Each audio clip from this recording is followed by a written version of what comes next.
Hey everyone, how are you all doing? Good. Good. My name is Dave Rowe, and I am an ambassador for Argo navigation. Are there any Argo users here with us? Beside me here is Jeff Foulk, who is the bringer of the ball when it comes to Argo. We have been working very hard to create the easiest to use navigation app there is, and I come at this from the perspective of a user. I'm a lifelong boater, and I have been, my grandfather put me at the helm of his 28-foot Chris Craft when I was 5 years old, and I never left. Now I am a full-time cruiser. I have a 38-foot Bayliner, and I bumped into this gentleman about a year and a half ago when we were visiting Havre de Grace, Maryland.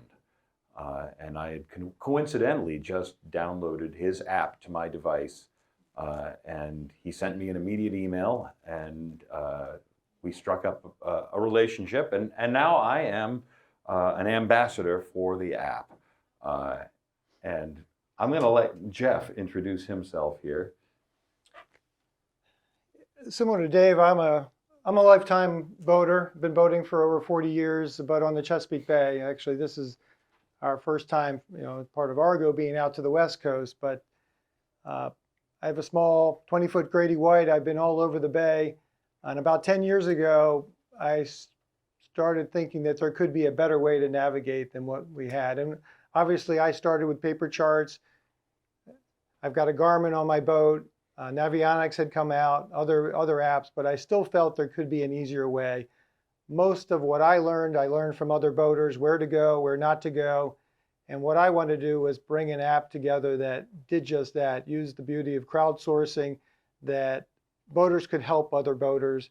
And I talked about it pretty much continuously until my wife said, please stop talking about that damn app or build it. And I don't think if she thought I would, but 5 years ago, I released this app. I found a local development company in Baltimore, and I got up enough confidence that I started developing.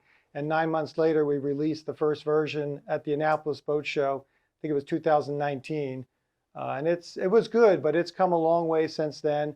We're not here to really tell you and preach Argo, but that is kind of our background, why we're here. But what we hope to do is kind of give you some insights into the technology today with Chartplotters and apps and what you should be using when you're out on the water. And like Dave said, he's got a lot of experience, so he's going to take the lion's share of this. Thanks. He came in using Navionics, Aquamap. He did the Great Loop. So like I said, he's got a lot of knowledge and background, and I think can speak to what's going on today.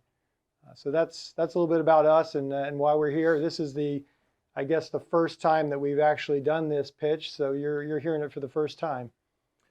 Well, that's not entirely true, because when people come to our booth, and we encourage everybody to stop by our booth, one of the things, people come up to us and they ask us, well, how is Argo different than Navionics? That's the big question we get. And the answer that I always give is it's different. And I'm still a Navionics user, even though, I'm sorry, Jeff, I'm really sorry, but I'm still a Navionics user. I still use Aquamap and I use Argo, because one of the things that I have found is that there's no such thing as too much information at the helm. That's sort of concept number one as we have this little chat we're going to have this afternoon. So we're modern guys. We're not resistant to new technologies, generally speaking. So we see a major shift coming. And I want to share with you some of that as we go here.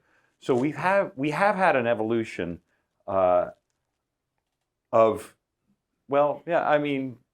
just in the last few years. We got Chartplotters. I mean, it wasn't too long ago you were using Loran C, right? Now we have Chartplotters. Now we have apps. Which do we really, is there one better than the other? Should I have one or the other? Should I be using both? What should I be doing, right? Is there a best way? And I'm here to tell you, well, the jury's still out. We started with celestial navigation. 2,000 years ago. We moved through, we figured out how to make charts, paper charts. We went from there, we started developing tools to use those paper charts and use them better. We had the astrolabe and the backstaff, and then later the sextant. And that didn't come out until the 1700s. And then technology sort of stood still in navigation until the 1940s, when Loran came on the picture and radar came on the picture. And then early GPS started popping up back in the 80s, 90s, right? And that was a huge deal. Then came what we're using today, pretty much, the current GPS units, and we started getting into multifunction devices that do radar and give you a camera, so you can see where you're going, and all sorts of different things. We've come a long way, baby. We've got a lot of stuff, and now we're seeing the rise of apps like Argo, like Navionics and Savvy Navi and CMap and Aquamap, and there are just so many options, so many choices. So, what's the best choice? How many Navionics users are in this room right now? That's quite a few. How many Aquamap users are there? How many have never heard of Aquamap? It's a great product. You should check it out. It's really, all of these things really do guide us. This is what we're looking for, is just a better way to move around on the water. And the state of the art has really been in flux. And we went through all of these old technologies. Now, all of a sudden, in 2007, Mr. Steve Jobs stepped onto a stage in California, and he introduced us to the iPhone, the first touch-screen telephone, smartphone. And it opened up this entire world of apps. And what was one of the first things that happened? We were using these Garmins and TomToms in our cars, right? We were driving around. They were our navigation when we were driving our cars. And within 3 or 4 years, they just started to disappear. Who's still using one now, right? They're gone. What replaced it? It's right here. And I think we'd be fooling ourselves if we didn't think that something similar was going to happen on the water. Do you have any thoughts about that yourself, Jeff? You're the man who does this. Well, you can see it, and I'm sure some of you have already started to bring a tablet or a phone onto your vessel. You need a backup when you're out there, and I think that's going to be, and you'll hear it, the premise of our presentation. The more information you have out on the boat, and eliminating chart plotters is not going to be as simple, and it may not happen like it did with a car. It's a different environment out there, but we are starting to see a shift, and I think that's sort of what we're trying to adjust. Everyone is trying to adjust to that. I think apps are starting to make a bigger presence with technology. With cell phones, with tablets, you can update them much more easily than you can a $2,000 chart plotter. So I think you're going to start to see a shift, and it's happening. And I think we're trying to adjust in terms of building an app that is fully integrated with what you have on your boat, and I think a lot of others are as well. So. It's exciting, I think, for all of us, because you're going to have much more in the palm of your hand than you've ever had. Absolutely.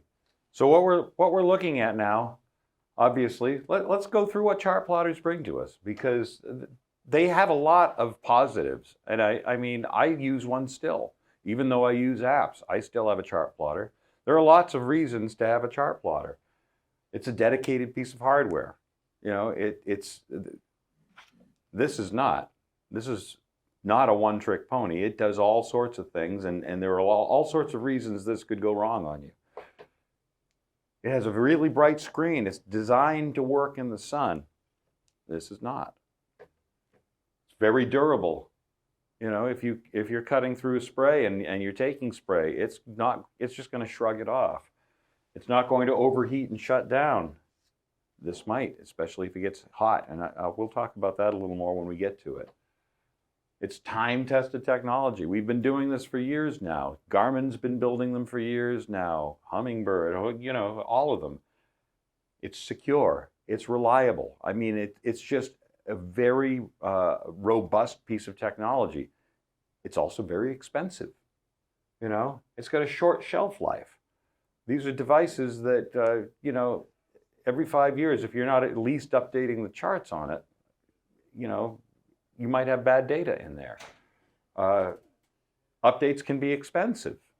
I think the last time I updated my Garmin, it was something like $150. And you have to do that a lot. You know, it comes around every year or two. Poor integration with online devices. Well, yeah, it's completely air-gapped from the internet. It's not connected to this wealth of information that we have swirling around us all the time. Systems redundancy is expensive. If you want to have 2 chart plotters on your bridge, I mean, I just bought one. My main chart plotter just failed. I decided one day to turn it on. That was my first mistake. I went over and I pressed the button and nothing, nada. And I thought, well, the power button doesn't work anymore. So I took it apart. Second mistake. I got in there and I found that the power button was indeed dirty. I put it back together again, and the touchscreen didn't work anymore. And so I called Garmin and I said, you know, what should I do now? And they said, throw it away and buy another one. So I did. You know, but they are expensive. It's just the nature of the beast. It's an expensive piece of technology to make, and unlike Apple or Samsung or LG or all the other people that are making these and tablets,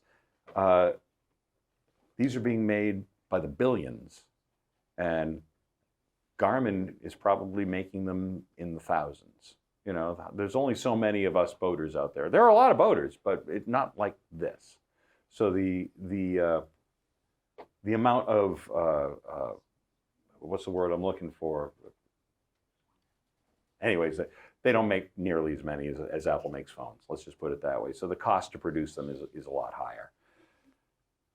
Separate units for multi-helm vessel stations. I mean, yeah, it's just, again, it gets into cost. It gets into how much hardware you need to do something. And I don't know about you, but I have a 2-station vessel, and I have an MFD at both stations. I don't have 2 MFDs at both stations. My redundancy is a tablet, actually 2 tablets. I'm always running 2 tablets at each helm station, and that gets me everything that I need. It's also not portable. So if I want to do planning at home, it's either paper charts or this, so I can figure out what's going on. So I mean, when you get right down to it, MFDs, they bring a lot of power to the party, but they also have their drawbacks. Mobile apps, they have a lot going for them as well. They're inexpensive, for one thing. Argo is free. You know, we do have a premium level that's $20 a year, but it's free.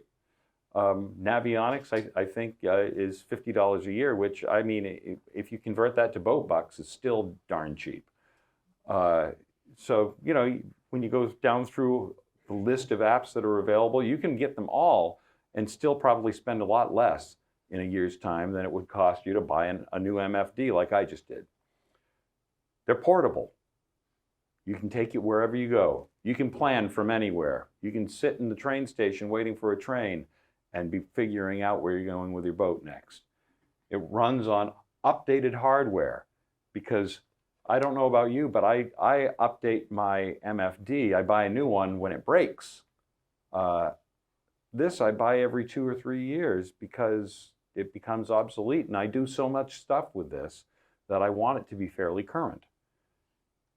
This is internet connected. It's networked. I have the entire world in the palm of my hands. I have an entire world of apps in the palm of my hands. I can switch between Navionics and Argo and Aquamap seamlessly and just get all my planning done. Now, the cons, it's battery powered. This thing could absolutely die when I need it most. I need to keep it plugged in because GPS will zap the battery faster than just about anything else. And when you're using an app like ours, you know, your GPS circuit is cooking the entire time. There are technical issues with these. You could get bad updates. That's happened to me with Navionics. I found myself out there. I needed to get home, and Navionics had updated in the meantime, and I could not boot it up. I needed to use another app to get home. We got overheating issues. All right, this is where I want to talk about something very important. If you use Argo, if you use Navionics, I don't care which app you use. A lot of us, well, I mean, here it is. This is my phone. It's in a nice protective case, right? It's protected as I did that. I just paid a lot of money for that phone. That's an iPhone 15. And I don't mind dropping it because it's fully protected in this case.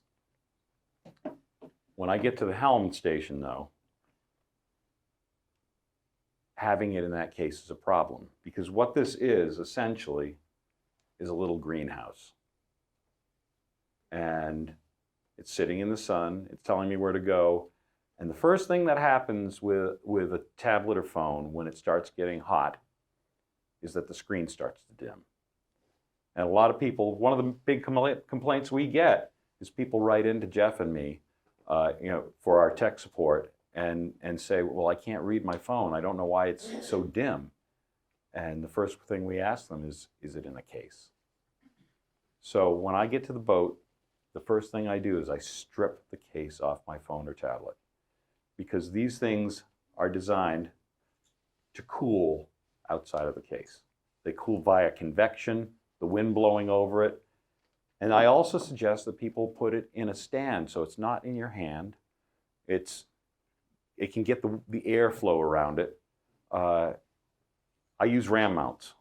I'm a big proponent of RAM mounts. They're a little pricier than your Amazon special, but they're absolutely worth every money. They're built to military spec. I've had the same set of RAM mounts from all of my phones for probably a decade now, ever since I first bought in.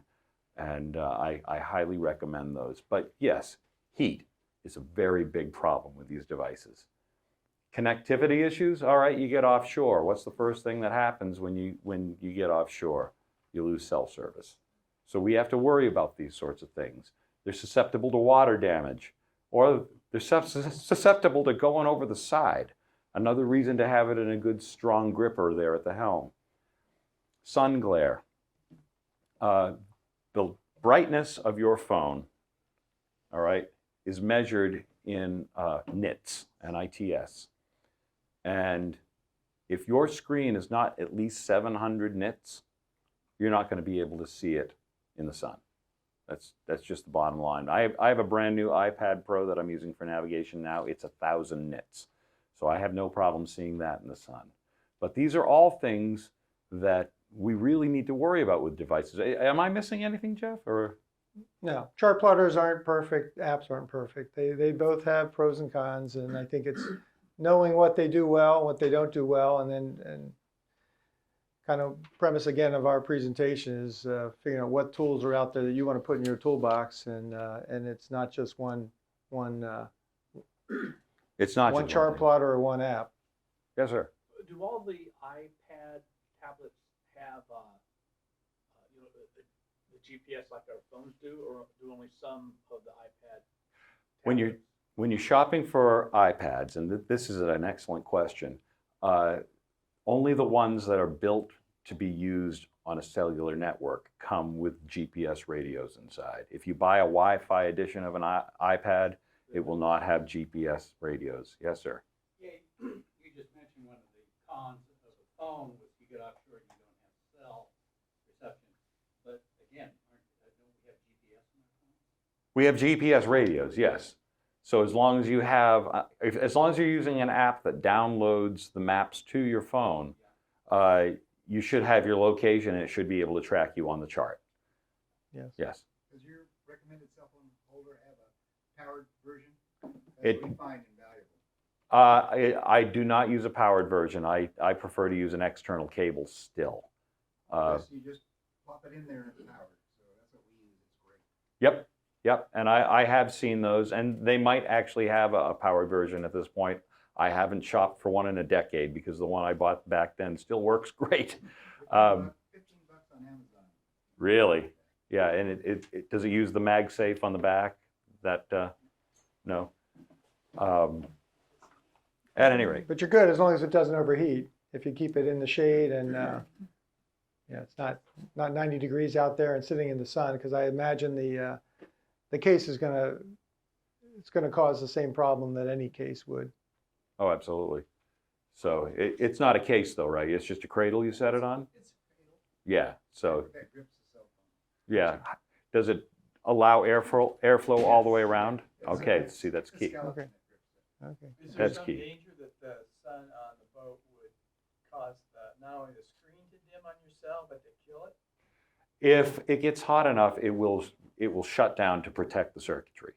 All right, and that's another con here. I mean, let's be honest. That's in the cons. I mean, we are saying overheating. When we say overheating, that's a sequential process that your phone is going to go through as it heats up. The first thing that's going to happen is it's going to start to dim, and at some point you're going to have a devil of a time reading it at all. The next thing that's going to happen is it's going to shut down to protect itself.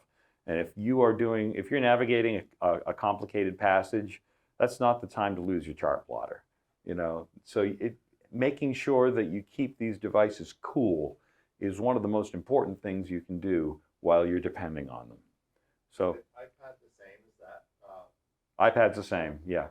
As a matter of fact, the iPad, because they tend to pack a lot of battery into an iPad, can even be worse with shedding heat. So it's important to keep that airflow, keep it out of the sun if you can, keep it in the shade. These are not purpose built for navigation, unlike your chart plotter. So that's one of the things that chart plotters have all over apps. Frankly, is just that resiliency in the heat, in the sun. But that doesn't mean that they should be the only thing we use. That's sort of the tenor of this entire program, is to sort of extol the virtues of a multi-pronged approach to navigation. You can't just have one chart plotter.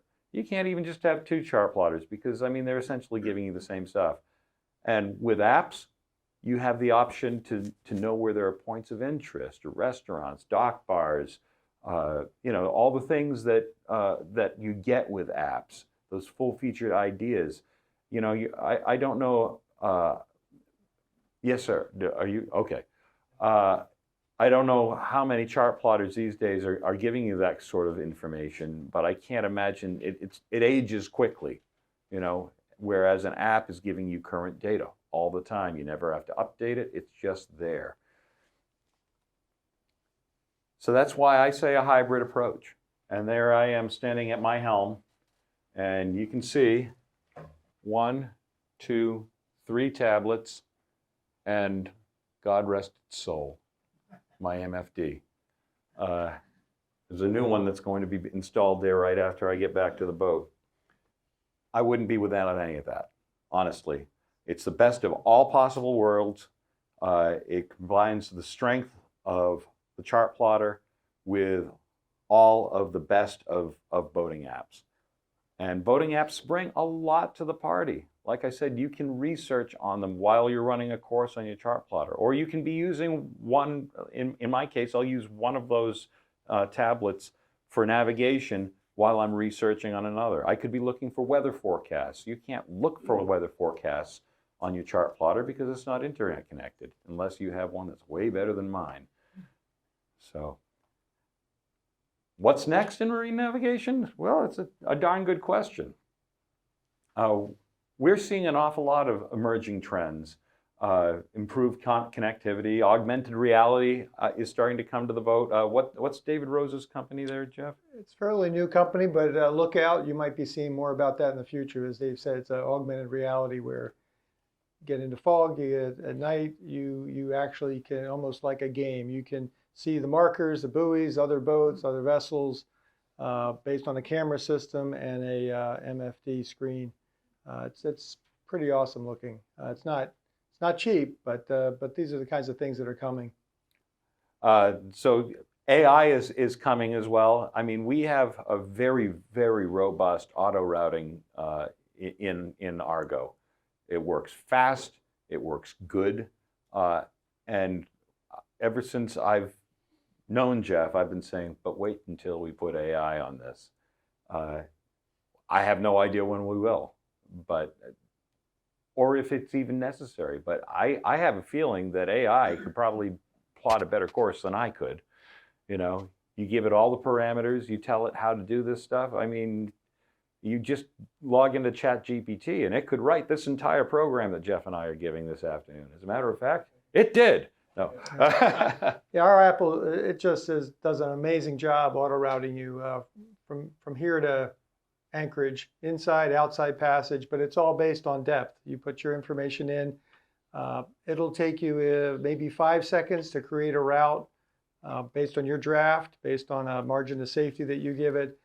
But it does not take into consideration wind. It does not take into consider the penalty of tidal currents, which I know is big. Chesapeake Bay has tide, but I understand just from being here within the first hour of being here, we understood that tide's a whole different ballgame out here. But talk about AI, when you can integrate penalty factors for all these other things that you have to address by looking at other apps and judging where you want to go, perhaps using waypoints, could give us a very tremendous quick auto route. And these are the kinds of things that are coming. Absolutely. And once again, it comes right down to there's no such thing as too much information on the water. It's a safety issue when you get right down to it. And people come to our booth, or I should say they walk by our booth, and we say, have you heard of Argo? And they say, I'm good, I have Navionics, and they keep walking. And my first thought is, that's all you have? You know, you're depending on this? I can't tell you how many times I've related this story, but there was one time I was out on the water and Navionics just would not boot up. No matter what, they had dropped a bad update, it would not boot up. And I would have been dead in the water if I didn't have alternatives. You know, you just need alternatives and you need better data. So there's a place, actually Jeff and I were looking at 3 different apps for a river in Georgia just last night. And we were looking at our data, and we were looking at Aquamap data, and we were looking at Navionics data. And it's a stretch of river that's about a mile long. And not one of those apps agreed on what the depths on that river were. None of them. I don't even know which one's right. But the next time I go through there, you can bet I'm taking notes. But you know, we need to look at all of these things with a very skeptical eye and make sure that we have lots of options. Because you know, honestly, if I'm going through an area and one app tells me there's 3 feet of water there and I draw 4 feet, and the other app tells me there's 8 feet of water, I'm not going to just go plowing through there. I'm going to go around it. You know, I'm going to look for the better water.